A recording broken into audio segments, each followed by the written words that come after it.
Selamat malam, Shalom Bapak Ibu, Saudara sekalian. Malam ini kita akan melanjutkan seri kitab ulangan, yaitu di sesi ke berapa ya malam ini ya? Sesi ke-6 dengan tema umat pilihan. Kita akan selesai dalam sesi yang ke-8 nanti. Jadi nggak terlalu panjang kitab ulangan karena mengulang sebagian besar ya. Malam ini kitab ulangan umat pilihan. Sebelum itu mari kita tundukkan kepala, mari kita berdoa. Bapa di surga, terima kasih. Kami selalu mengucap syukur kalau kami selalu mendapatkan kesempatan untuk belajar setiap Rabu malam. Juga di hari-hari yang lain Tuhan, kami mau dengar firman-Mu dan kami mau praktek dalam hidup kami. Agar kami tidak hanya menjadi Kristen, tetapi benar-benar menjadi anak Allah yang Maha Tinggi. Terima kasih Bapa, berkati program ini sampai selama-lamanya. Hanya di dalam nama Tuhan Yesus kami berdoa dan mengucap syukur. Amin. Oke, malam ini adalah sesi ke-6 kitab ulangan dengan tema khusus umat pilihan. Kita lanjutkan dulu. Ya, Bapak Ibu sekalian,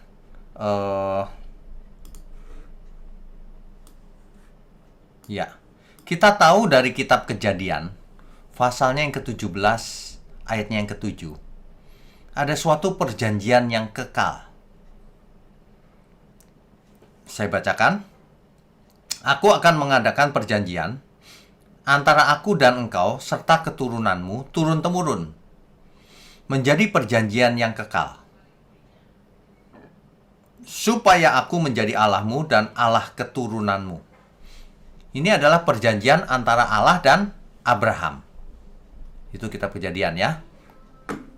Kemudian Keluaran 19 ayat 5-6. Jadi sekarang, jika kamu sungguh-sungguh mendengarkan firman-Ku dan berpegang pada perjanjianku, maka kamu akan menjadi harta kesayanganku.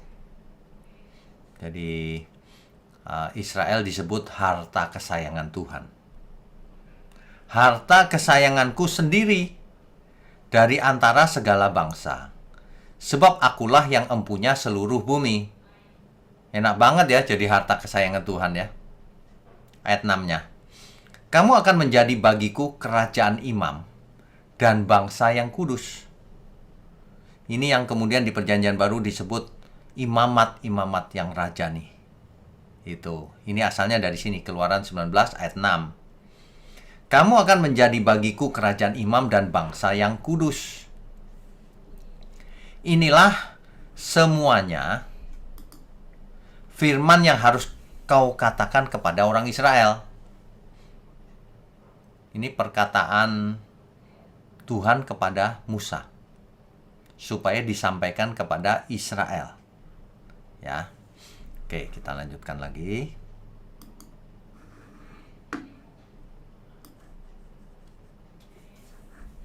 Ya. Di Ulangan pasal 14 ayat 1-2.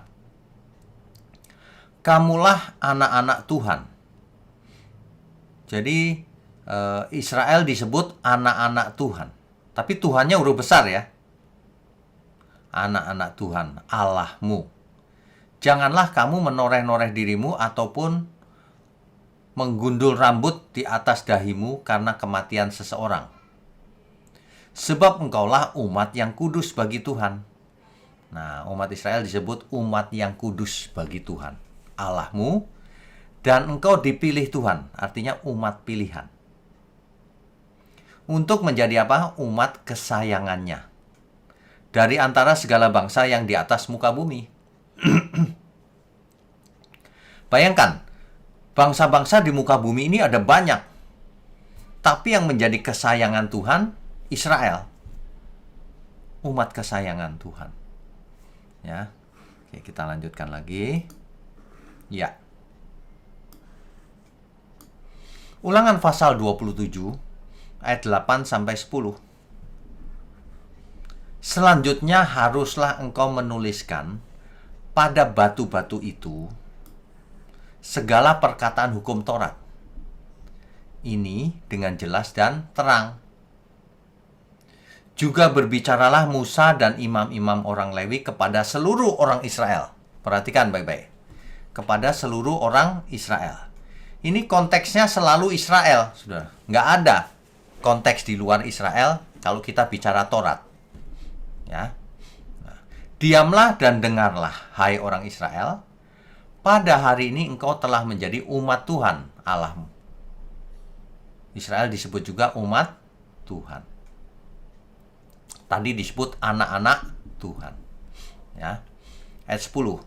Sebab itu engkau harus mendengarkan suara Tuhan. Kalau kau umat Tuhan, kau harus mendengarkan suara Tuhan Allahmu. Dan bukan cuma mendengar, melakukan perintah dan ketetapannya yang kusampaikan kepadamu pada hari ini. Jadi ada umat pilihan, umat yang kudus, umat Tuhan, semuanya sama, menunjuk kepada Israel. Kita lanjutkan dulu. Ya, tentang umat pilihan tadi, ya. Ulangan 7 ayat 6 sudah kita baca. Sebab engkaulah umat yang kudus bagi Tuhan Allahmu. Engkaulah yang dipilih oleh Tuhan Allahmu dari segala bangsa di atas muka bumi untuk menjadi umat kesayangannya. Di pasal 14 ayat 2, sebab engkaulah umat yang kudus bagi Tuhan Allahmu, dan engkau dipilih Tuhan untuk menjadi umat kesayangannya dari antara segala bangsa yang di atas muka bumi. Israel ini sangat spesial. Dipilih Tuhan di antara semua bangsa yang dipilih Israel. Di kitab Yesaya, di situ juga ada istilah umat pilihan, sama sih. Oke, kita lanjutkan dulu. Jadi, Israel ini disebut macam-macam di Alkitab, dicatatnya. Yang pertama, umat Tuhan. Ulangan 27 ayat 9 contohnya. Umat Allah. Contohnya Mazmur 47 ayat 9. Umat pilihan. Tadi sudah kita baca ulangan 7 ayat 6, 14 ayat 2, Yesaya 43 ayat 20. Di ayat yang lain disebut umatku. Keluaran 3 ayat 7 dan seterusnya. Disebut umat kesayangan. Ulangan 7 ayat 6 dan seterusnya. Umat yang kudus. Bangsa kudus. Yesaya 62 ayat 12 memakai istilah bangsa kudus. Harta kesayanganku. Tadi sudah kita baca ya, ada banyak ayat. Yang unik adalah Israel disebut istriku oleh Tuhan. Oleh Elohim. Coba kita baca Hosea 2 ayat 19 ayat 20. Hosea pasal 2. Hosea pasal 2 ayat 19 sampai 20. Saya bacakan ya. Aku akan menjadikan engkau istriku untuk selama-lamanya. Dan aku akan menjadikan engkau istriku dalam keadilan dan kebenaran, dalam kasih setia dan kasih sayang. Yesaya 54 ayat 5 juga sama konteksnya. Yesaya pasal 54 ayatnya yang kelima. Sebab yang menjadi suamimu ialah suamimu, mu di situ adalah Israel. Sebab yang menjadi suamimu, suami Israel ialah Dia yang menjadikan kau. Tuhan semesta alam namanya. Yang menjadi penebusmu ialah Yang Maha Kudus, Allah Israel. Ia disebut Allah seluruh bumi. Unik ya. Jadi Israel disebut istri. Tentu saja ini bukan harafiah istri ya. Ini adalah kiasan, kesayangan. Dan Tuhan Allah memposisikan dirinya sebagai suami bagi Israel. Dalam teks Ibrani dipakai kata Baal. Baal itu adalah, jadi Allah Israel atau Tuhan memposisikan diri sebagai Baal bagi Israel. Bukankah Baal nama dewa, Pak? Ya, tapi artinya suami. Di kemudian hari ada dewa Baal, makanya nggak dipakai lagi kata Baal. Padahal di Yesaya 54 ayat 5 itu Alkitab memakai kata Baal, suami. Ya. Oke. Jadi sebutannya macam-macam, tapi intinya sama. Umat Tuhan atau umat pilihan. Oke. Yang menjadi mengejutkan kita ini, Hosea 4 ayat 6. Umatku binasa karena tidak mengenal Allah. Karena engkaulah yang menolak pengenalan itu. Maka aku menolak engkau menjadi imamku. Dan karena engkau melupakan pengajaran Allahmu, maka aku juga akan melupakan anak-anakmu. Faktanya, saudara, umat pilihan yang dipilih oleh Tuhan sendiri bisa binasa ternyata. Mengapa? Karena di sini dijelaskan, karena tidak mengenal Allah. Lah, umat yang dipilih Tuhan tidak mengenal Allah. Mengapa? Karena mereka menolak pengenalan itu, tidak mau belajar. Dari sini kita bisa mengambil kesimpulan bahwa umat pilihan itu tidak otomatis selamat, meskipun Tuhan yang memilih. Jadi Tuhan tidak pernah memilih suatu suku bangsa atau seseorang menentukan yang ini selamat, yang ini tidak. Tidak pernah. Tuhan memang memilih Israel sebagai umat pilihan. Tetapi masing-masing individu tidak lalu selamat. Taat atau tidak dengan hukum Tuhan, ketetapan Tuhan. Kalau tidak taat, biar umat pilihan yang dipilih Tuhan tetap binasa. Jadi teologi yang mengatakan Tuhan menentukan yang ini selamat, yang ini binasa, salah itu. Ini buktinya. Ya. Umat pilihan ternyata juga bisa menolak pengenalan itu. Padahal pengenalan akan Allah itu anugerah. Jadi artinya umat pilihan bisa menolak anugerah Tuhan, bisa murtad kok. Ya. Jadi jangan membuat teori-teori yang tidak sesuai Alkitab. Karena umat pilihan bisa menolak anugerah Tuhan, yaitu kesempatan menjadi umatnya yang taat. Ini menunjukkan juga sekaligus bahwa umat pilihan memiliki kehendak bebas dalam dirinya. Masa Tuhan yang membuat Israel menolak? Enggak dong. Israel yang memang menolak, tegar tengkuk. Itu bukti bahwa manusia memiliki kehendak bebas, meskipun sudah jatuh dalam dosa. Ini faktanya ayat ini. Nggak bisa diartikan lain ini. Jelas ya Bapak Ibu? Kita lanjutkan lagi. Ya, Israel ini ya, sudah dipilih menjadi umat pilihan, umat Tuhan, umat yang kudus, bangsa yang kudus, bangsa pilihan. Tapi tegar tengkuknya luar biasa. Ulangan 9 ayat 13 dan seterusnya saya tampilkan di layar ini. Ya. Sesungguhnya mereka adalah bangsa yang tegar tengkuk. Ini, saudara, tegar tengkuk. Waduh. Sehingga di Mazmur 81 ayat 8, aku hendak memberi peringatan kepadamu, hai Israel, jika engkau mau mendengarkan aku. Mazmur ayat 11, 81 ayat 11-nya, tetapi umatku tidak mendengarkan suaraku, dan Israel tidak suka kepadaku. Tegar tengkuk ini. Ayat 13-nya, sekiranya umatku mendengarkan aku, sekiranya Israel hidup menurut jalan yang kutunjukkan. Ini menunjukkan bahwa Tuhan atau Allah itu menginginkan setiap orang itu selamat. Seandainya kamu mau dengar ya, gitu.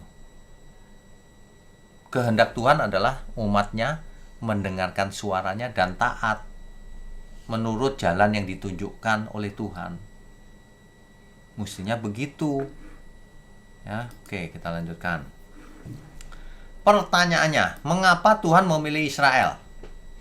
sebagai umat pilihan? Apakah karena Israel baik? Enggak, kita sudah lihat tegar tengkuk, bukan?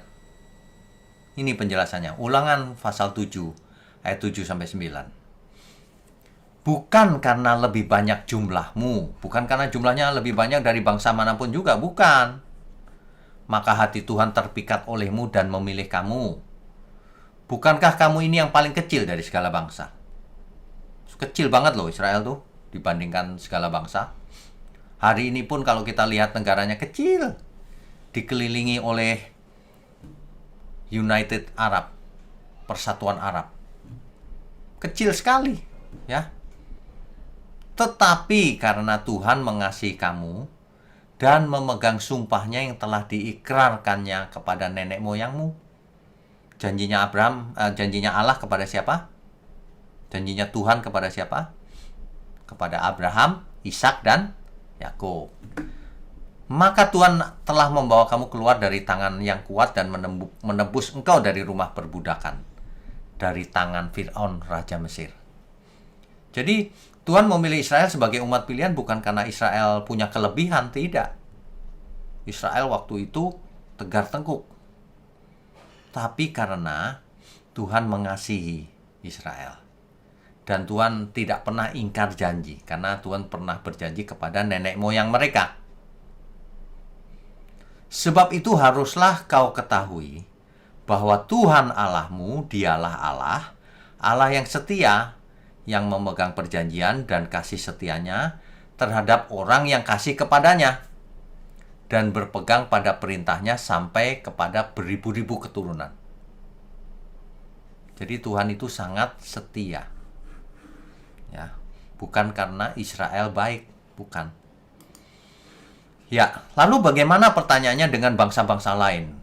Israel dipilih sebagai umat pilihan. Bangsa lain bagaimana dong? Ada istilah dalam bahasa Ibrani goyim. Goyim ini jamak, ya. Artinya bangsa-bangsa lain. Jamak, artinya bangsa-bangsa.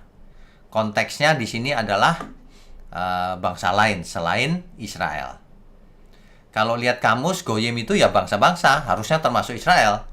Tetapi dalam penggunaannya, kalau ada kata goyim, itu artinya bangsa-bangsa lain, gitu. Bangsa Israel atau Yahudi itu merasa sebagai bangsa pilihan. Artinya sangat khusus dipilih Tuhan. Sehingga penggunaan sebutan goyim selalu ditunjukkan kepada bangsa-bangsa asing, non-Yahudi.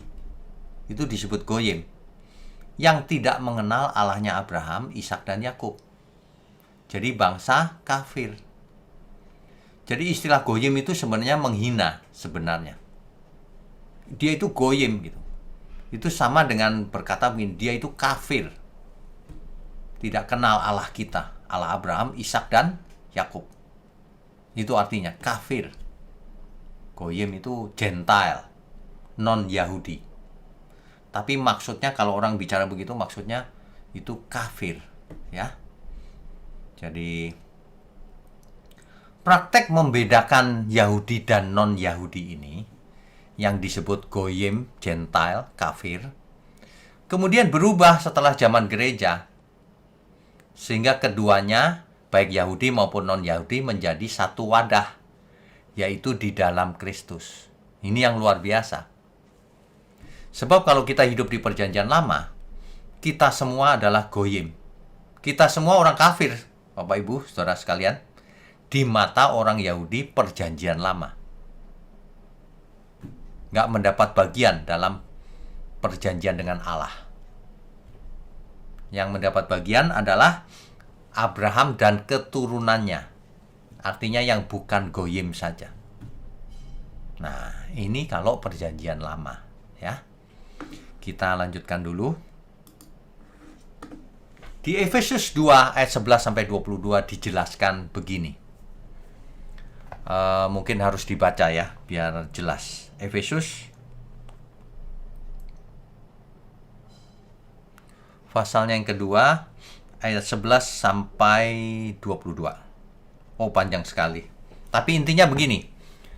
Nanti dibaca sendiri ya, Bapak Ibu, Saudara. Dahulu orang-orang Goyim non-Yahudi dianggap mewakili golongan yang tak bersunat, kafir maksudnya, sehingga tidak mendapat bagian dalam janjinya Allah. Ya. Sekarang di dalam Kristus, oleh darah Kristus, darah Yesus, yang dahulu jauh menjadi dekat. Yang dahulu kafir menjadi tidak kafir. Oleh Kristus, kedua pihak mendapat jalan masuk kepada Bapa. Kedua pihak itu siapa? Yahudi maupun non-Yahudi. Yahudi maupun Goyim sama mendapat jalan masuk kepada Bapa. Efesus 2 ayat 15 perlu kita baca. Sebab dengan matinya sebagai manusia, siapa yang mati? Yesus. Sebab dengan matinya sebagai manusia, ia telah membatalkan hukum Taurat dengan segala perintah dan ketentuannya. Dibatalkan hukum Taurat. Untuk apa? Untuk menciptakan keduanya. Keduanya itu Yahudi dan non-Yahudi.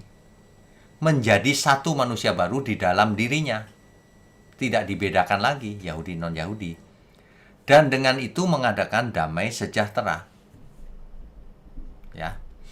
Sebab dengan adanya Taurat, orang non-Yahudi gak bisa mendekat, tidak termasuk yang dijanjikan.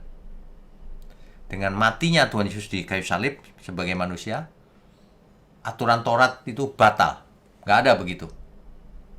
Yahudi maupun non-Yahudi sama-sama di dalam Tuhan. Kalau bertobat. Ya. Ingat itu, kalau bertobat. Nah, di 1 Petrus 2 ayat 9 sampai 10. Kalau dahulu bangsa pilihan itu kan Israel secara genetik, secara keturunan, secara fisik memang orang Yahudi. Tapi Rasul Petrus menulis demikian.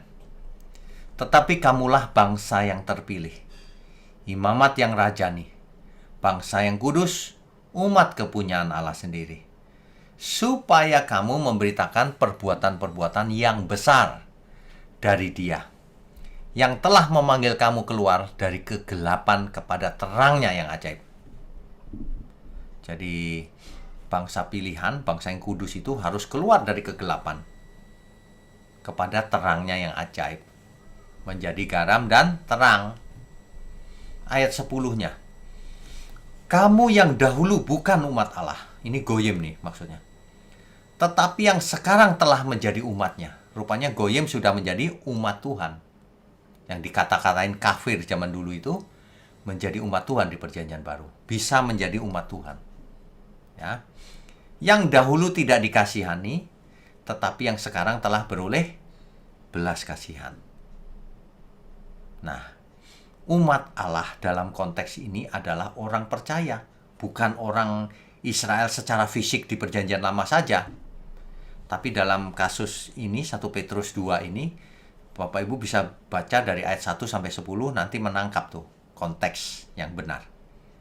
Bahwa yang dimaksud umat Allah di sini adalah orang percaya atau gereja.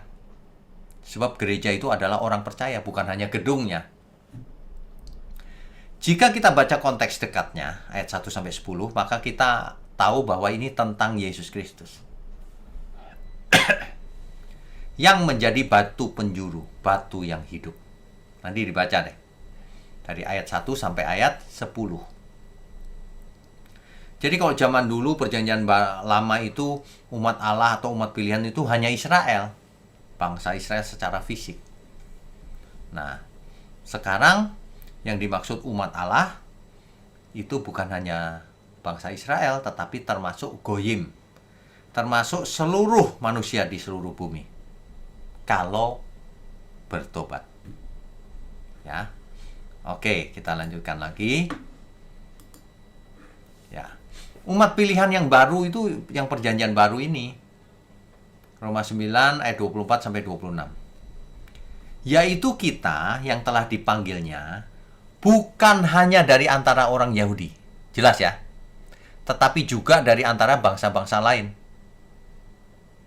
Seperti yang difirmankannya juga dalam kitab Nabi Hosea, yang bukan umatku akan kusebut umatku. Artinya yang bukan Yahudi akan disebut umatku juga. Dan yang bukan kekasih akan disebut kekasih. Dulu mereka orang asing, orang kafir. Tapi akan disebut umatku, kekasihku oleh Tuhan. Dan di tempat di mana akan dikatakan kepada mereka, kamu ini bukanlah umatku, di sana akan dikatakan kepada mereka, anak-anak Allah yang hidup. Bayangkan, yang dulunya goyim, sekarang menjadi anak-anak Allah yang hidup. Ya, luar biasa ini ya. Nah, itulah sebabnya ada yang namanya perjanjian yang baru. Ibrani 8 ayat 6 sampai 13. Saya jelaskan perlahan-lahan ya. Di ayat 7-nya disebut demikian. Sebab sekiranya perjanjian yang pertama itu tidak bercacat, tidak akan dicari lagi tempat untuk yang kedua. Bapak Ibu masih ingat perjanjian yang pertama itu yang mana? Taurat.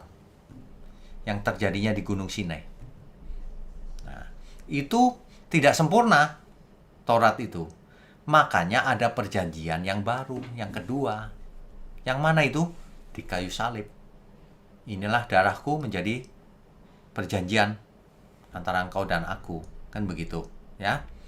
Ayat 13-nya, oleh karena ia berkata-kata tentang perjanjian yang baru, ia menyatakan yang pertama sebagai perjanjian yang telah menjadi tua. Yang dulu Taurat itu udah tua. Dan apa yang telah menjadi tua dan usang telah dekat kepada kemusnahannya. Mau selesai masa berlakunya. Ya.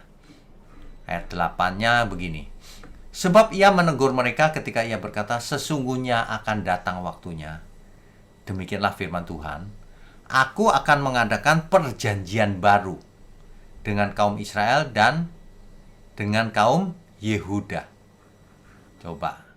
Jadi, bukan seperti perjanjian yang telah kuadakan dengan nenek moyang mereka. Bukan waktu di Sinai seperti itu, bukan. Beda ini. Pada waktu aku memegang tangan mereka untuk membawa mereka keluar dari tanah Mesir, bukan itu. Sebab mereka tidak setia kepada perjanjianku. Dan aku menolak mereka. Demikian firman Tuhan. Ayat 10-nya jelas. Maka inilah perjanjian yang kuadakan dengan kaum Israel sesudah waktu itu. Demikianlah firman Tuhan. Aku akan menaruh hukumku dalam akal budi mereka. Dan menuliskannya dalam hati mereka. Maka aku akan menjadi Allah mereka dan mereka akan menjadi umatku. Ini perjanjian yang baru nih. Jadi hukum Tuhan, Taurat Tuhan tidak ditaruh di dua loh batu lagi. Tapi ditaruh di akal budi manusia dan di hati manusia. Jelas ya Bapak Ibu ya. Oke, kita lanjutkan. Di 2 Korintus 6 ayat 16 sampai 18. Apakah hubungan bait Allah dengan berhala? Karena kita adalah bait dari Allah yang hidup menurut firman Allah ini. Aku akan diam bersama-sama dengan mereka dan hidup di tengah-tengah mereka. Dan aku akan menjadi Allah mereka dan mereka akan menjadi umatku. Ini yang penting, Bapak Ibu. Sebab itu keluarlah kamu dari antara mereka. Kita disuruh keluar. Pisahkan dirimu dari mereka. Firman Tuhan, dan janganlah menjamah apa yang najis, maka aku akan menerima kamu. Tuhan akan menerima orang yang hidupnya tidak najis, tapi kudus. Ya. Ayat 18-nya kesimpulannya. Dan aku akan menjadi bapamu. Dan kamu akan menjadi anak-anakku. Laki-laki dan anak-anakku perempuan. Demikianlah firman Tuhan yang Maha Kuasa. Jelas ya Bapak Ibu ya. Jadi ya. Jadi umat pilihan yang sejati itu Roma 2 ayat 28 dan 29. Sebab yang disebut Yahudi bukanlah orang yang lahiriah Yahudi. Dan yang disebut sunat bukanlah sunat yang dilangsungkan secara harafiah.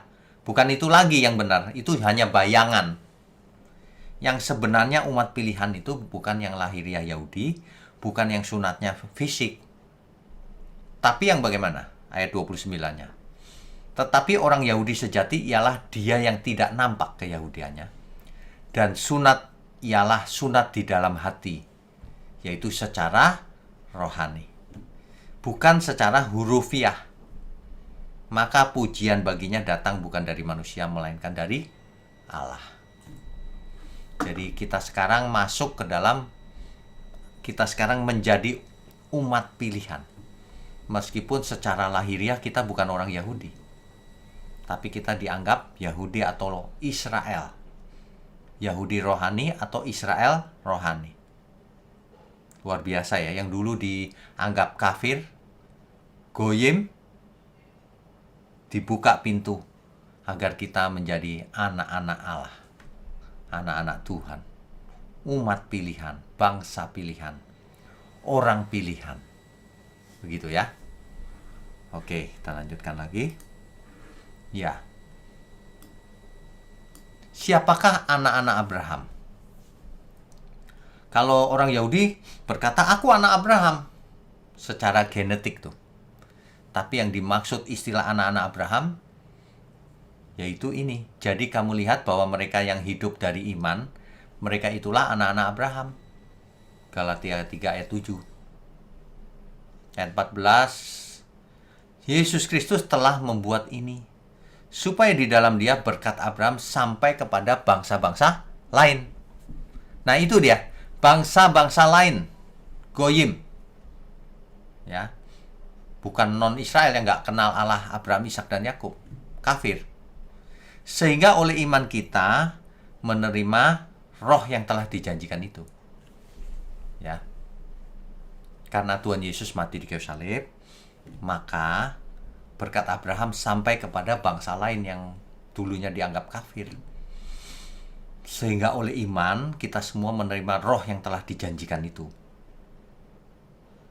Jelas ya itu ya. Baik. Nah, jadi keselamatan itu disediakan untuk seluruh bangsa, bukan hanya untuk Israel.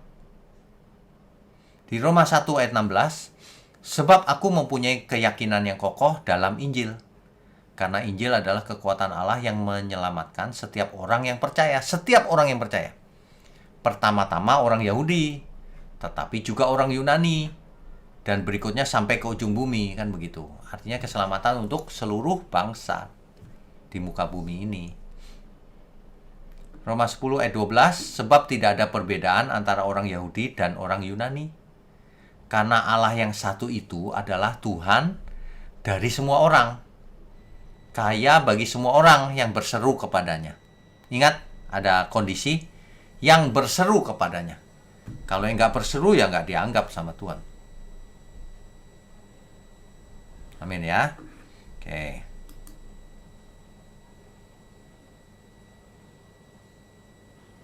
Nah, ini juga sama. Galatia 3 ayat 28. Dalam hal ini tidak ada orang Yahudi atau orang Yunani. Tidak ada hamba atau orang merdeka.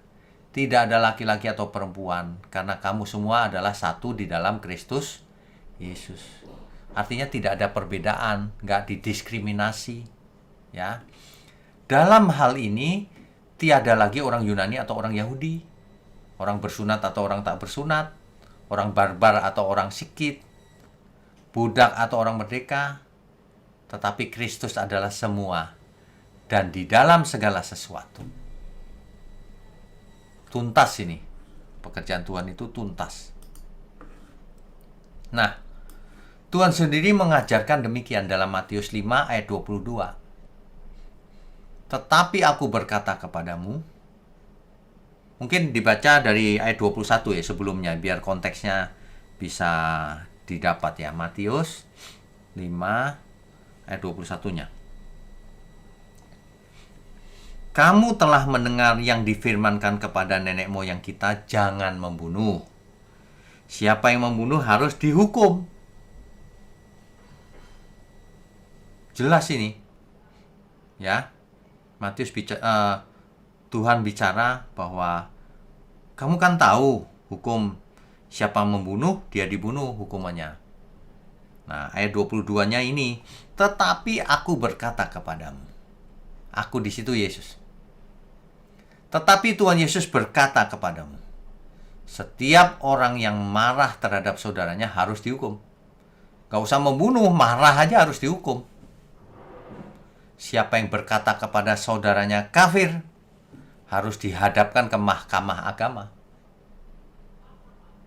Harus diadili di pengadilan agama. Dan siapa yang berkata jahil, harus diserahkan ke dalam neraka yang menyala-nyala. Ya, beberapa terjemahan kafir di situ dipakai kata raka, raka. Raka ini artinya sebenarnya kata yang sangat menghina, yang artinya empty head, kepalanya kosong, nggak punya otak, tidak berguna, atau kafir. Nah, itu maksudnya. Jadi kalau orang ngatain sesamanya kafir, dia harus dibuang ke nyala api, neraka.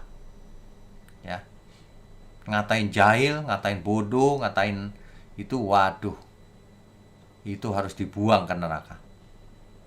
Ini hukumnya Tuhan Yesus nih. Ya. Ini perkataan Tuhan Yesus. Makanya kita tidak boleh mengatakan siapa saja orang kafir. Dasar kafir, nggak boleh. Itu harus dihakimi menurut Tuhan Yesus, orang seperti itu. Dihukum maksudnya. Ya. Oke, kita lanjutkan. Jadi orang yang berkata kafir kepada saudaranya, itu sebenarnya menghina kekudusan Tuhan. Sebab Tuhan Yesus Kristus sudah mati di kayu salib untuk mempersatukan Yahudi dan non-Yahudi. Yang dulunya umat Tuhan dan orang kafir. Disatukan, nggak ada lagi. Semuanya satu di dalam Kristus. Jadi kalau orang masih ngatain orang lain kafir, orang itu mesti dibuang ke neraka. Menurut hukum ini. Masa Tuhan yang menyatukan kau berani memisahkan lagi? Keselamatan ditawarkan ke seluruh manusia, seluruh bangsa, Yahudi non-Yahudi menjadi satu di dalam Tuhan Yesus. Nggak ada lagi satu sama lain yang harus ngatain goyim, kafir, nggak boleh. Ya. Untuk itulah Tuhan Yesus mati di kayu salib, supaya tembok pemisah itu runtuh. Tembok pemisah itu adalah Taurat. Runtuh. Ya. Nah, ini dia gambar ringkasannya. Kalau umat pilihan perjanjian lama, sebentar saya kasih pen ya, pen color red. Oke. Kalau umat pilihan perjanjian lama ini, saudara, itu adalah umat Israel. Umat Israel secara genetik, keturunan, secara fisik. Itu umat pilihan perjanjian lama. Dan di perjanjian lama, umat Israel harus ketemu para imam dulu, kemudian imam besar yang masuk ke mana? Ke ruang Maha Kudus untuk menemui hadirat Tuhan. Ini umat pilihan perjanjian lama. Kemudian umat pilihan perjanjian baru, ini dia. Umat pilihan perjanjian baru adalah semua orang percaya. Disebut orang pilihan.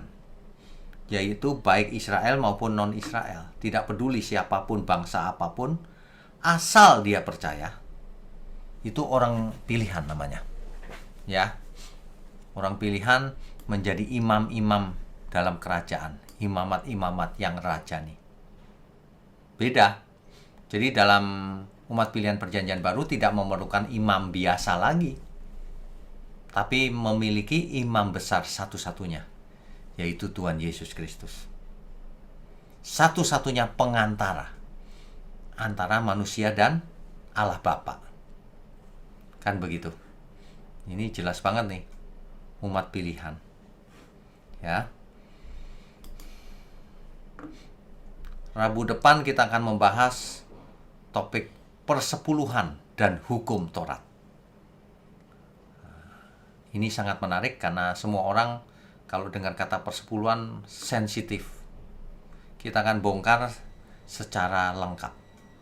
Ya, Bapak Ibu ya. Jadi, tentang umat pilihan. Dahulu kita ada di luar, jauh. Goyim. Tapi dengan matinya Tuhan Yesus di kayu salib, maka hukum Taurat dan segala perintahnya dibatalkan. Ya.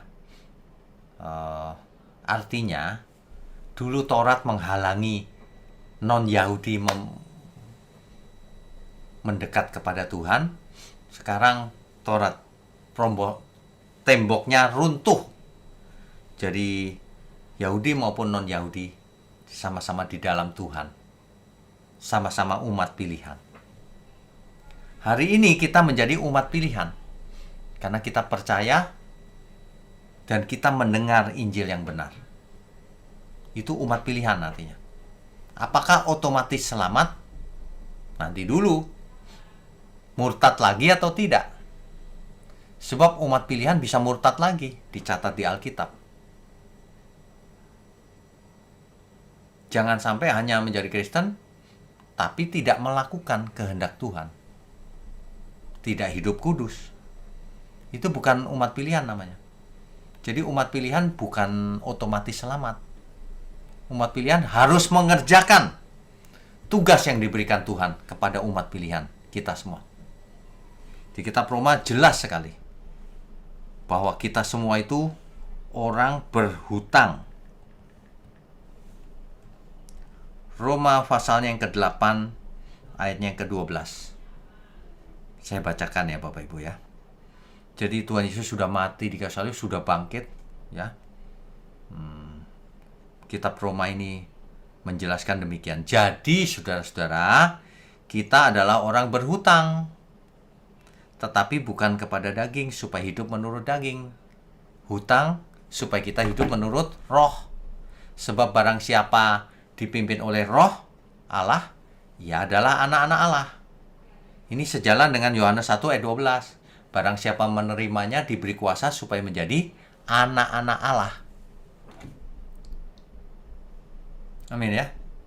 Jadi umat pilihan, dahulu Israel secara fisik, di perjanjian baru, siapapun, Israel maupun non-Israel tidak beda. Tidak ada bedanya. Kalau menyerahkan diri untuk Tuhan, melakukan kehendaknya, taat, umat pilihan. Begitu. Jelas ya Bapak Ibu ya. Saya rasa sangat jelas. Jadi Taurat dengan segala peraturannya dibatalkan. Ya. Ini maksudnya, kalau gitu boleh mencuri ya Pak? Salah, tidak boleh. Hukum Taurat dan segala peraturannya itu dibatalkan, tapi intinya jelas nggak pernah batal. Firman Tuhan nggak pernah gagal, nggak pernah batal. Misalnya, jangan mencuri, jangan membunuh. Di hukum anugerah yang baru, jangankan membunuh secara fisik.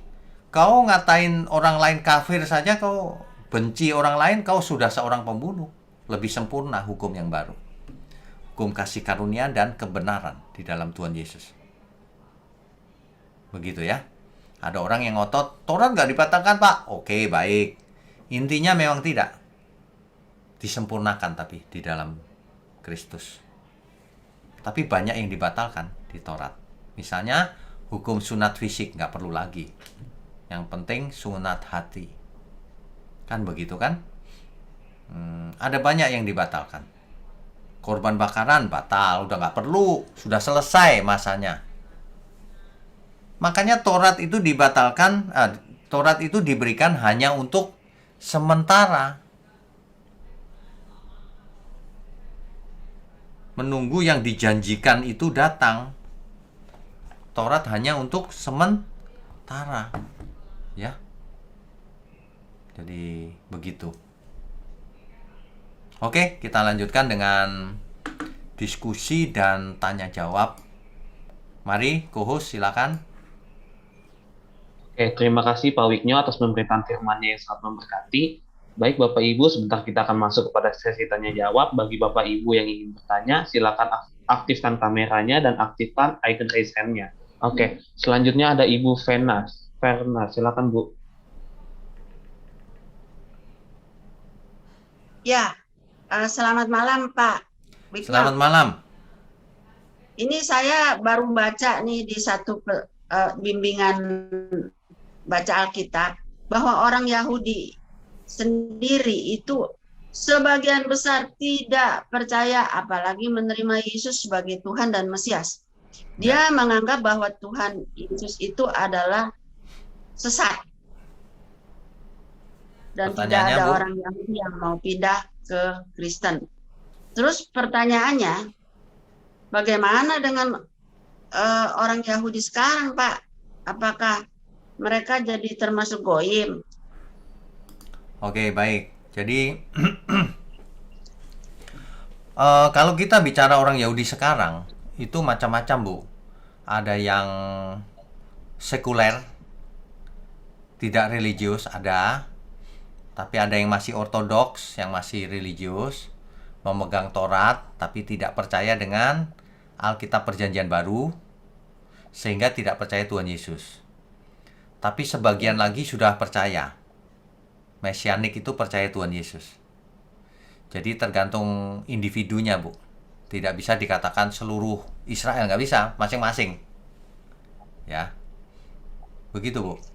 Ditulis di sini sebagian besar ya orang Yahudi tidak percaya apalagi menerima Yesus sebagai Tuhan dan Mesias.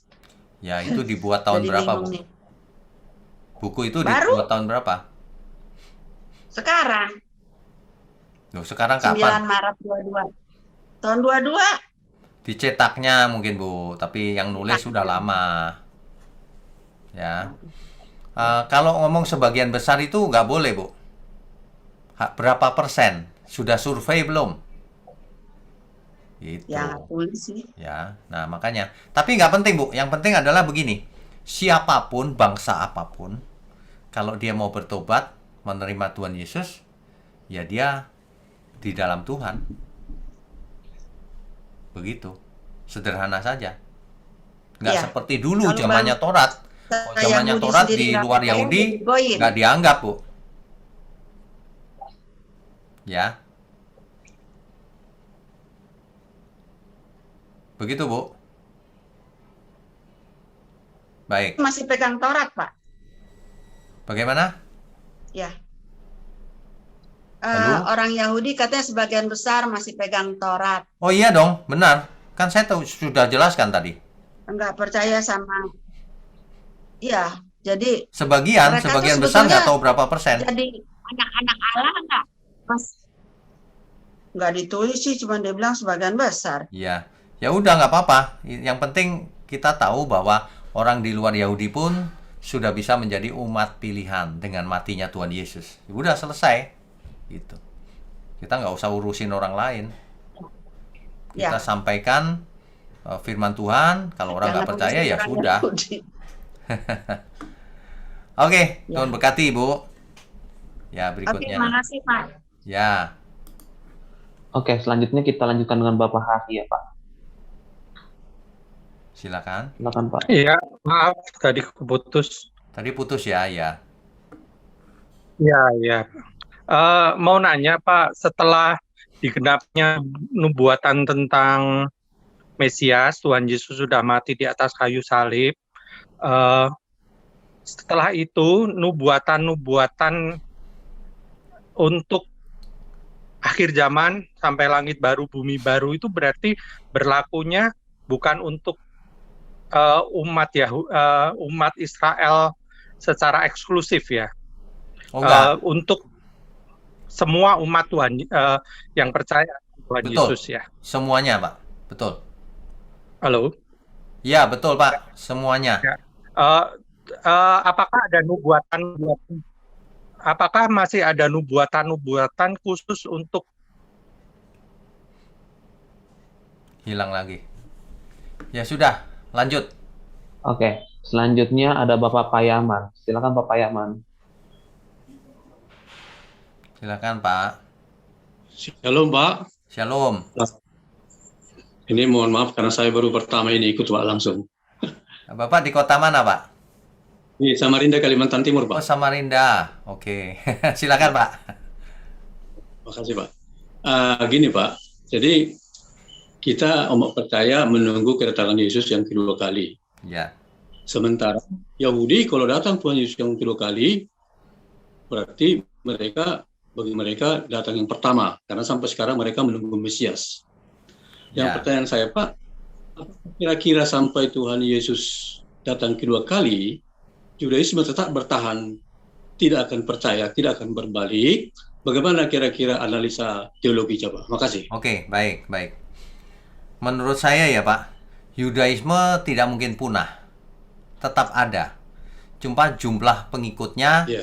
kita tidak tahu nanti persentasenya berapa. Apakah yang ikut Tuhan Yesus makin lama makin banyak menjadi mesianik, ataukah tetap Yudaismenya persentasenya segitu, kita tidak tahu. Tetapi Alkitab mencatat, Pak, di akhir zaman nanti ada dua saksi. Satu yang memiliki hukum. Hukum di situ Taurat maksudnya. Yaitu orang Yahudi dengan Yudaismenya. Yang kedua yang memiliki kesaksian Yesus. Siapa itu? Orang Kristen. Jadi di akhir zaman ada dua saksi, Pak. Gitu. Nah, jadi menurut saya Yudaisme nggak akan punah juga sih. Karena ada cerita ini. Oh, ya, Pak. Begitu, Pak. Ya, maaf, Pak. Makasih. Satu lagi, Pak, tolong, Pak, ya. Ya, Sekarang ini di gereja masih tetap ada liturgi, penyajian ataupun pembacaan khususnya 10 perintah Allah atau Dekalog. ya. Nah, sementara tadi itu sudah dibatalkan. Bagaimana kira-kira? Oke, baik. Jadi hukum Taurat itu dieksplor oleh para rabi menjadi 613 peraturan, Pak. 613. Nah, itulah yang dibatalkan semuanya. Tetapi 10 hukum Tuhan itu tidak mungkin batal, Pak. Mengapa? Karena dilarang mencuri, masa dibatalkan lalu boleh mencuri? Enggak. Cuma istilah dibatalkan tuh sebenarnya begini, Pak. Ini sudah ya, ini perjanjian yang baru, tapi di dalamnya masih termuat, bahkan disempurnakan gitu. Jangankan membunuh, kau membenci saudaramu aja, kamu sudah seorang pembunuh gitu. Lebih sempurna hasilnya. Jadi kalau mau pakai kata lain begini, ini dibatalkan diganti yang baru, tapi yang baru ini adalah isinya yang lama tapi disempurnakan. Yang nggak penting dibuang, misalnya hukum sunat fisik, korban bakaran, itu nggak usah lagi, udah nggak penting gitu. Nah, jadi kalau bicara intinya dibawa ke perjanjian baru, tapi disempurnakan. Begitu, Pak. Jadi 10 hukum Ya, Tuhan makasih, dibaca ya nggak Pak, ya. masalah, nggak apa-apa. Karena intinya tetap, cuma disempurnakan. Gitu. Ya, makasih, Pak. Oke, Tuhan berkati, Pak. Oke, selanjutnya dilanjutkan oleh Bapak Lubis. Silakan, Pak. Pak Lubis, silakan. Halo Pak Pendeta. Shalom. Salam, terima kasih Pak. Iya, ada beberapa hal yang mau saya konfirmasi. Ya, Yang pertama, setback sedikit ya Pak. ya, Yang pertama, Pak Pendeta sudah jelaskan pada waktu yang lalu bahwa Musa tidak sampai ke tanah Kanaan. betul. Tapi saya salut sama Musa ini Pak, walaupun dikatakan tidak sampai ke tanah Kanaan, tapi anteng aja itu. Ya, Iya kan? Iya, beda dengan zaman sekarang. Zaman sekarang Pak, 3 tahun lagi mau pensiun udah galau Pak. Iya, padahal pensiunan dalam pekerjaan. Iya, tapi ini Musa luar biasa. Pertanyaan Ya. saya Pak untuk konfirmasi. Iya, saya merenungkan gini, apakah karena Musa itu sudah melihat tanah kanan surgawi itu sehingga dia tenang? Ya, buktinya kan dia jumpa dengan Yesus. Apakah karena seperti itu sehingga dia tenang, Pak? Ya, menurut saya ada beberapa kemungkinan, Pak. Yang pertama, pengalamannya bersama Tuhan itu menyebabkan dia tenang. Pengalaman dia bergaul dengan Tuhan selama ini, kan ditemui Tuhan langsung tuh, Pak. Ya baik. kan? Yang kedua, dia sudah melihat tanah perjanjian dari jauh, dari puncak Gunung Nebo kan, puncak Gunung Pisgah itu. Dari jauh kelihatan tuh tanah perjanjian. Dan dia tahu sebenarnya, oh cuma fisik aja. Kan sudah tua juga Musa soalnya, 120 tahun kan. Jadi Musa nggak bisa lebih tenang. Dan akhirnya Musa sampai juga di tanah perjanjian, Pak. Tapi bersama Elia ketemu Tuhan Yesus. Iya, iya. Pernah muncul di gunung. Itu Nah, tanda kanan surgawi, boleh kita iya. katakan itu ya, Pak? Nah, Musa adalah nabi terbesar di Israel. Dia luar biasa memang. Memang pernah buat salah, tapi luar biasa Musa. Yang paling dihormati Musa. Itu, Pak. Iya. Yang kedua, Pak. Ya, Iya. Generasi pertama kan habis itu, Pak. habis. Iya, lanjut generasi kedua. Ya kan? Kecuali Yosua dan Kaleb ya, Pak. Iya. Ya. Oh, kayaknya karakternya sama aja ya, Pak. Tegar tengkuk ya, Pak. Yang kedua ya, Pak. Iya, Pak. Ya mirip-mirip lah, Pak. Iya. Nah, Nanti kita akan bahas di kitab Yosua, Pak. iya. Ketika sampai ke Kanaan, apakah taat? Nanti kita lihat. Iya. Pertanyaan saya kira-kira begini, Pak. Apakah kira-kira Tuhan ya semacam ada penyesalan membuat perjanjian itu, Pak? Eh, Sebenarnya Tuhan tidak pernah menyesal karena buat perjanjian. Yang Tuhan sedih itu kalau orang tidak taat. Itu Tuhan sedih, melawan atau tidak hormat. Itu aja sih. Kalau perjanjian enggak. Karena Tuhan punya rencana nanti perjanjian yang berikutnya itu yang sempurna. Kalau perjanjian yang di Gunung Sinai itu hanya sementara berlakunya. Sampai yang sempurna datang. Sampai yang dijanjikan itu datang, gitu, yaitu Kristus. Yang terakhir, Pak. Ya, silakan. Iya. Apakah boleh kita katakan bahwa kita kecipratan dan dapat penawaran yang indah itu menjadi umat pilihan gara-gara bangsa Israel ini tegar tengkuk, Pak? Enggak juga, Pak. Enggak juga. Saya percaya Tuhan mau menyelamatkan seluruh dunia. Cuma melalui Israel. Gitu. Nah, buktinya apa? Buktinya setelah Tuhan Yesus datang, semua bangsa diundang. Jadikan semua bangsa muridku. Nah, gitu, Pak. Memang rencananya begitu. Setelah Mesias datang, seluruh bangsa diundang. Gitu. Jadi rencananya pun seandainya bangsa Israel tidak tegar tengkuk, kita tetap akan kecipratan pada saatnya ya, Pak? Tetap akan ditawarin keselamatan. Pasti, Pak. Karena begitu besar kasih Allah akan dunia ini, sehingga dikaruniakan anaknya yang tunggal, supaya barang siapa yang percaya kepadanya tidak binasa. Bukan orang Yahudi aja loh itu, seluruh dunia. Yohanes Pembaptis berkata begini, inilah anak domba Allah yang menghapus dosa dunia. Gitu. Baik, Pak, terima kasih banyak. Tuhan Oke, berkati. Tuhan berkati, Pak. Ya, berikutnya. Oke, selanjutnya ada Bapak Togap. Silakan Pak Togap.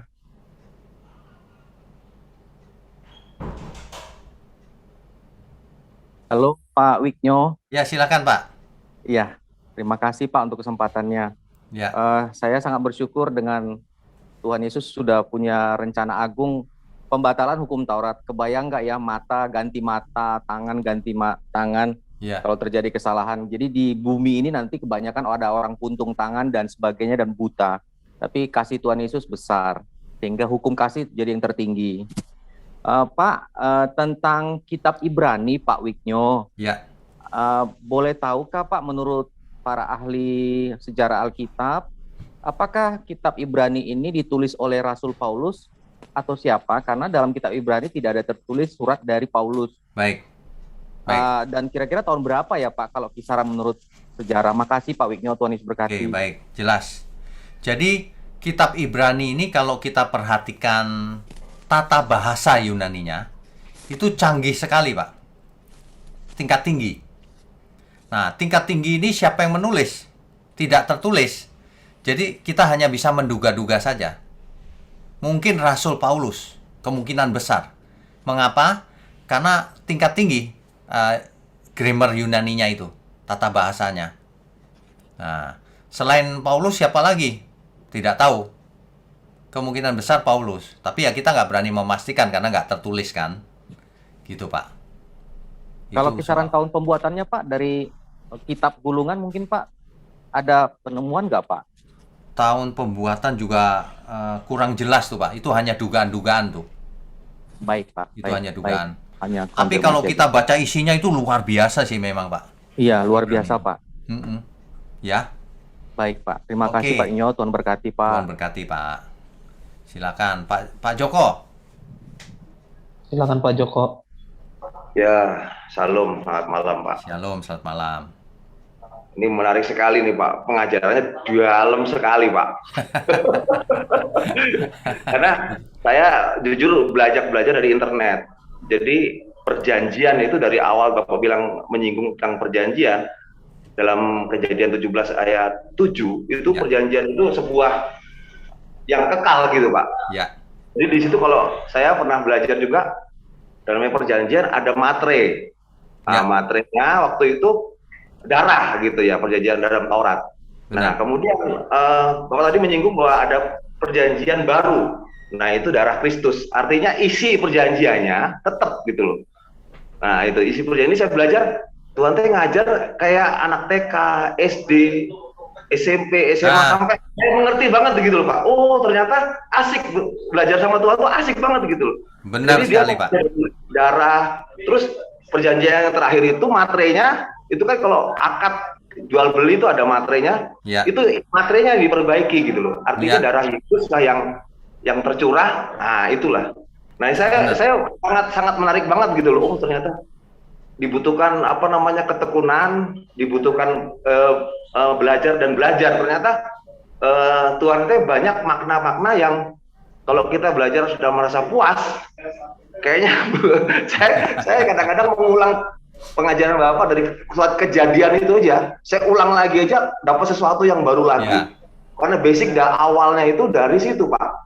Ya, benar. Basic awalnya manusia dan Tuhan itu adalah satu, Ya, benar. adalah bisa bercakap-cakap seperti ini.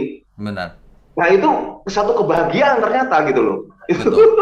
Betul. Makanya dalam Matius 5, berbagailah orang yang haus dan lapar gitu loh akan Ya, kebenaran. benar, Pak. Pokoknya kebenaran, haus dan lapar itu tergantung diri kita. Apakah kita sudah cukup menerima apa kehausan dan lapar itu. Nah, itu Pak, saya makasih banyak. Semakin apa Bapak mengajar tuh, saya hubungkan dengan pengajaran-pengajaran yang lain, masuk semua begitu loh. Puji Nah, Tuhan. jadi isi perjanjiannya tetap hanya mungkin disempurnakan dengan tidak bersunat, sunat hati. Nah, itu Ya. dalam sekali sebetulnya. Ya, betul. Lahir baru itu Pak. Nih, saya mau bacakan Begitu, Pak. satu ayat nih, Pak. Roma 3 ayat 31. Roma 3 ayat 31. Ditulis oleh Rasul Paulus juga. Jika demikian, adakah kami membatalkan hukum Taurat karena iman? Sama sekali tidak, kata Rasul Paulus. Sebaliknya kami meneguhkannya. Tadi Rasul Paulus bicara dibatalkan. Sekarang Rasul Paulus bicara diteguhkan. Yang mana nih yang benar? Nah, kita kalau baca Alkitab harus mengerti konteksnya. Yang dibatalkan itu yang sudah disempurnakan. Amin. Misalnya sunat fisik, itu nggak harus lagi, nggak wajib. Nah, misalnya korban bakaran, itu udah nggak usah lagi gitu. Nah, tapi yang inti tetap diteguhkan bahkan. Ya disempurnakan lah maksudnya. Gitu Pak Joko. Oke, makasih Pak. Oke, Tuhan Pak. berkati. Luar biasa ini Pak Joko ini. Berikutnya. Oke, selanjutnya ada Bapak Gistiawan Andreas. Silakan Pak Gistiawan. Ya, selamat malam Pak Bigno. Selamat malam. Mau bertanya ya, apakah nubuatan Yesaya pasal 11 ayat 11 dan Zakaria 8 ayat 8 itu nubuatan khusus untuk bangsa Yahudi dipulangkan dipanggil pulang kembali ke Yerusalem, itu khusus untuk orang Yahudi atau semua bangsa yang percaya gitu Pak? Ini kelihatannya nubuatan tentang ini Pak, tentang pulang dari pembuangan nih Pak. Dari Babel ya Pak ya? Dari Babel. Bukan Kelihatannya yang- itu nih. Tapi bukan- nanti mesti diteliti lagi. Kan kita nanti akan sampai di kitab Zakaria juga Pak. Jadi sementara ini jawabannya kemungkinan besar ini adalah akan pulang dari Babel. Ya. Kalau saya menafsirkannya bangsa Yahudi yang berserakan di seluruh dunia gitu Pak, kembali ke Yerusalem gitu. Oh, dihubungkan ke sana, yaitu salah satu tafsir, Pak. Tapi kita harus lihat latar belakangnya kitab Zakaria ini ditulis untuk siapa. Kemungkinan besar ini pembuangan balik dari pembuangan, Pak. Oh gitu ya. Ya. Oke Pak, terima kasih Pak Wijo. Oke, Tuhan Tuhan berkati. berkati.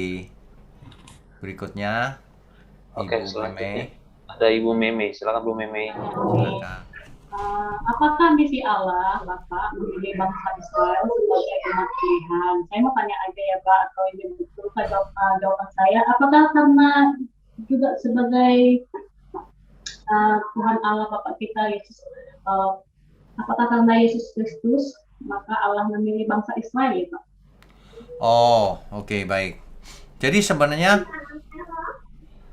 Allah memilih Israel itu keputusan kedaulatan Allah. Mulanya begitu. Ketika Allah menemui Abraham, Allah memanggil Abraham, itu kan kedaulatan Allah. Bukan karena Abraham hebat, bukan. Allah pilih Abraham. Kan begitu. Tapi Abraham merespon juga. Meskipun dengan beberapa kali salah juga, tapi merespon dengan baik. Gitu kan? Lalu Allah berjanji pada Abraham. Nah, dari situlah maka Allah punya rencana untuk melahirkan bangsa Israel. Jadi bukan bangsa Israel dipilih, bukan. Melahirkan bangsa Israel. Melalui Abraham, Ishak, lalu Yakub, lahirlah bangsa Israel gitu. Oh, ya Pak, ini juga sangat. Kalau zaman kita sekarang ini kan sudah masuk ke perjanjian baru. Jadi Pak, kalau kita sudah menerima Yesus dan percaya kepada Yesus, apakah kita sudah menjadi umat pilihan juga ya? Ya, kita adalah umat pilihan. Benar. Oke. Tapi harus melakukan kehendak Bapak lah ya Pak. Justru karena umat pilihan, dituntutnya lebih. Nah, makanya kalau kita baca Alkitab itu, kalau kita sudah mengerti garis besarnya, akan nyambung. Jika engkau memanggilnya Bapa, hendaklah kau hidup dalam ketakutan selama menumpang di bumi ini. Takut apa? Takut tidak memuaskan Bapa. Takut hidupku ini tidak menyenangkan Tuhan. Nah, jadi jelas semuanya. Kita umat pilihan. Sebagai umat pilihan, apa kewajibannya? Kuduslah kamu sebab aku kudus. Kamu itu bangsa kudus. Orang kudus. Kudus, harus kudus hidupnya. Gitu. Ya Pak, ini baru aku nyambung Pak. Dulu nggak nyambung. Dulu nggak nyambung ya? Dulu nggak nyambung betul Pak. Masih sesat Pak. Oh. Benar, bingung. Ya, jelas ya sekarang ya? Iya, jelas banget Pak. Puji Tuhan. Makasih ya Pak. Ini ada satu pertanyaan saya. Ya. Ini pengalaman hidup saya Pak, sekitar saya ini ya. Ya. Begini, kalau saya ada nanya, dia memang non Kristen ya Pak ya. Dia tanya kepada saya. Kalau saya mau tanya ya, kalau orang Kristen itu kalau mati bisa nggak dibakar gitu ya Pak? Saya nggak tahu jawab. Oke, baik. Jadi begini, sebenarnya cara kematian seseorang tidak menentukan selamat atau tidak. Misalnya, ada seorang yang naik pesawat, lalu pesawatnya terbakar. Kalau pesawatnya terbakar kan daging orang itu pecah kan kemana-mana. Udah pecah, terbakar, masuk ke laut. Masuk di laut, dagingnya dimakan ikan. Habis. Iya kan? Nggak masalah mau dibakar, mau dikubur, mau di apa. Semuanya akan lenyap. Dikubur masih ada emang kalau sudah 100 tahun. Pasti hancur juga, apalagi sudah jadi mall, hancur semuanya. Jadi tidak masalah mau dikremasi boleh, dikubur boleh, ya. Nggak masalah. Kenapa? Nanti kebangkitan Tuhan tidak pakai lagi dulu mana tulangnya, enggak dicari. Nanti kebangkitan roh kita itu diberi tubuh yang baru. Tubuh kita yang baru itu nggak bisa mati lagi. Kalau pakai yang lama nanti mati lagi. Gitu. Jelas ya? Pak, ya makasih ya Pak. Oke, Tuhan berkati. Yang terakhir ya, Pak Raffi. Iya Pak. Silakan Pak Hasli. Ya, shalom Pak Wiknyo. Shalom. Saya ingin menanyakan sehubungan dengan pertanyaan dari Pak Yoman tadi Pak ya. Tadi Pak Wiknyo menjawab karena ada 2 saksi Pak ya, betul Pak ya? Ya, betul. Nah, apakah saksi yang dimaksud oleh Pak Wahyu itu yang ada di kitab Wahyu 11 Pak, yang mengenai 2 saksi yang biasanya banyak orang tafsirkan itu Musa sama Elia Pak ya? Wahyu 12 ayat 17. Wahyu 12 ayat 17. Saya bacakan ya Pak. Maka marahlah naga itu kepada perempuan itu, lalu pergi memerangi keturunannya yang lain. Apa itu? Siapa itu? Yang menuruti hukum-hukum Allah. Nah, yang menuruti Taurat siapa, Pak? Israel. Bicara soal hukum itu Israel. Israel, oke. Dan memiliki kesaksian Yesus. Siapa yang memiliki kesaksian Yesus? Orang percaya zaman sekarang, Kristen. Itu Pak maksudnya. Oh, bukan di Wahyu ayat pasal 11 Pak ya, lain ya. Wahyu 12 ayat 17. Iya, maksud saya saksi ini beda dengan yang saksi yang pasal 11 kan Pak ya, beda ya. 11 ayat berapa Pak? Wahyu pasal 11 kan yang menceritakan mengenai dua saksi Allah Pak. Kan itu yang Pak yang maksudkan ya. Oh ya. Dua saksi ini kemungkinan kan besar. banyak yang menafsirkan Musa sama Elia Pak. Kalau yang 12 ini kan lain ini Pak. Lain, beda Pak. Beda. Di akhir zaman ini kalau mau tahu Allah yang benar yang mana, tanyalah kepada dua saksi itu. Orang Israel atau orang Kristen. Oh, yang pasal 12 Pak ya. Oke, Iya. Pak. Thank you Pak. Iya. Oke, puji Tuhan. Malam ini selesai ternyata ya. Oke. Begitu ya. Terima kasih ya Daniel sudah jadi co-host. Bapak Ibu sekalian, mari kita tundukkan kepala. Mari kita berdoa. Bapa di surga, terima kasih untuk kesempatan untuk belajar firman-Mu, agar setiap kami mendapatkan asupan bagi jiwa kami, makanan yang sehat, agar jiwa dan roh kami sehat, mengerti kehendak Tuhan, mengerti kebenaran, agar seluruh hidup kami terarah lurus kepada Tuhan saja. Terima kasih Bapa, mohon berkati gerejamu di tempat ini, berkati channel kami, agar dari ke hari semakin banyak orang menemukan channel yang benar. Akan semakin banyak orang yang mau mendengar dan mengerti, sehingga namamu dipermuliakan. Terima kasih untuk tangan-tangan yang mendukung. Terima kasih untuk semuanya, kesempatan yang ada pada kami. Terima kasih Bapa. Kami percaya Tuhan sudah berkati setiap kami yang mendengar dan mengerti. Hanya di dalam nama Tuhan Yesus Kristus kami berdoa dan mengucap syukur. Haleluya. Amin. Amin.